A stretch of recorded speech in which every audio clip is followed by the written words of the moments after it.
माँ के जीवन में पुत्र बनकर कौन आता है? शास्त्रों में कहा गया है, पुत्र भाग्य से नहीं कर्मों के गहरे बंधन से जन्म लेता है। यानी हर माँ को पुत्र मिल जाए ऐसा जरूरी नहीं, लेकिन जिस माँ को पुत्र मिलता है उसके पीछे छुपा होता है एक अधूरा कर्ज, एक अधूरा प्रेम या फिर ईश्वर की कोई गुप्त योजना। पर क्या आपने कभी सोचा है कि आपकी गोद में खेल रहा वह छोटा बच्चा आखिर कौन है? क्या वह सिर्फ आपका बेटा है या फिर पिछले जन्म का कोई रिश्ता जो आज फिर लौट आया?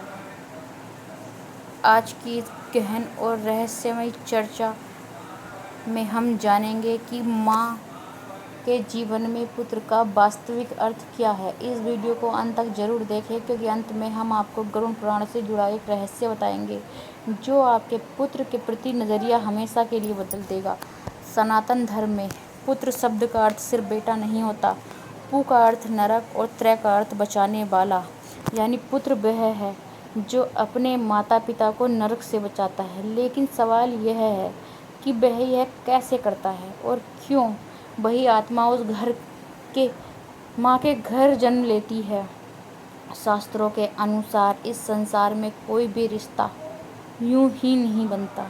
हर संबंध के पीछे होता है ऋणानुबंध, यानी पिछले जन्म के का लेन देन। जब कोई आत्मा पुत्र बनकर माँ के जीवन में आती है तो उसके पीछे 3 मुख्य कारण होते हैं। अधूरा कर्ज, ऋण चुकाने के लिए कभी कभी पिछले जन्म में माँ और उसे आत्मा के बीच कोई कर्ज बाकी रह जाता है। वह आत्मा पुत्र बनकर आती है ताकि उस ऋण को पूरा कर सके।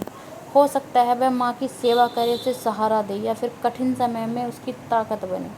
नंबर 2, अधूरा प्रेम। कई बार वह आत्मा कोई पुराना संबंध होती है, जिस भाई, पति या कोई बहुत प्रिय व्यक्ति जिसका प्रेम अधूरा रह गया था, वह फिर से जन्म लेती है, इस बार पुत्र बनकर, ताकि उस प्रेम को पूरा कर सके। 3, कर्मों का फल, परीक्षा या पुरस्कार। गरुड़ पुराण के अनुसार पुत्र कभी कभी पुरस्कार भी होता है और कभी परीक्षा भी। अगर माँ ने पिछले जन्म में अच्छे कर्म किए हैं तो उसे एक संस्कारी आज्ञाकारी पुत्र मिलता है। लेकिन अगर कर्म अधूरे या नकारात्मक हैं तो वह पुत्र जीवन में संघर्ष और सीख बनकर आता है। माँ और पुत्र का अद्भुत संबंध। एक माँ और पुत्र का रिश्ता इस दुनिया के सबसे गहरे रिश्ते में से एक है। जब एक माँ अपने पुत्र को जन्म देती है तो सिर्फ शरीर नहीं बनता, एक आध्यात्मिक बंधन बनता है। शास्त्र कहते हैं माँ के हृदय का एक अंश पुत्र के रूप में बाहर आ जाता है। यही कारण है कि माँ अपने पुत्र का दर्द बिना बोले समझ जाती है। कहा जाता है जब भगवान श्री राम ने इस धरती पर जन्म लिया तो वो सिर्फ एक पुत्र नहीं थे, वे एक माता कौशल्या के लिए एक दिव्य आशीर्वाद भी थे और एक कठिन परीक्षा भी। भगवान राम का जन्म कोई संयोग नहीं था, बल्कि एक ऐसी योजना थी जिसमें एक माँ को अपने ही पुत्र से बिछड़ने का दर्द सहना था। वनवास के समय माता कौशल्या का हृदय टूट गया था, लेकिन फिर भी उन्होंने अपने पुत्र को रोका नहीं, क्योंकि उनके लिए ममता से ऊपर धर्म था। अब जरा सोचिए, अगर स्वयं भगवान श्री राम भी एक माँ के जीवन में कर्म और उद्देश्य के साथ आते हैं तो आपका पुत्र सिर्फ एक साधारण रिश्ता कैसे हो सकता है? यही एक सच्ची माँ का कर्तव्य है, पुत्र को केवल जन्म देना नहीं, बल्कि उसे सही और धर्म के मार्ग पर चलना। पुत्र का धर्म क्या है?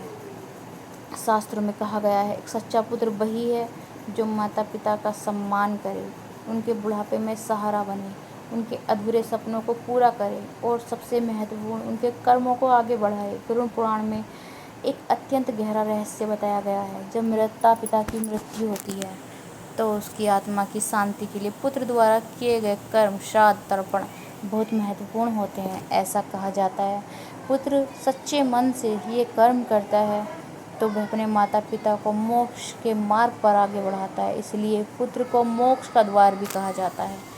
एक कड़वा सच, आज के समय में कई लोग पुत्र को केवल बुढ़ापे का सहारा मानते हैं, लेकिन शास्त्र कहते हैं पुत्र कोई सहारा नहीं, वह एक जिम्मेदारी है। उसे सही संस्कार देना, उसे धर्म सिखाना, उसे एक अच्छा इंसान बनाना, यही एक माँ का सबसे बड़ा धर्म है।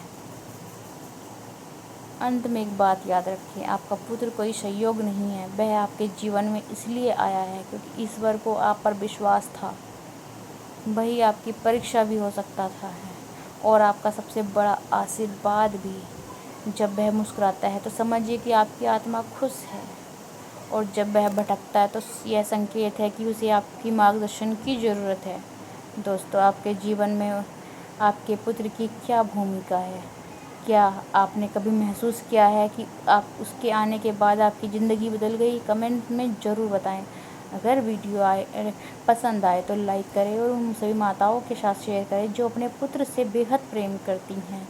और ऐसी रहस्यमय और आध्यात्मिक वीडियो को देखने के लिए चैनल को सब्सक्राइब जरूर करें। Thank you for watching my video.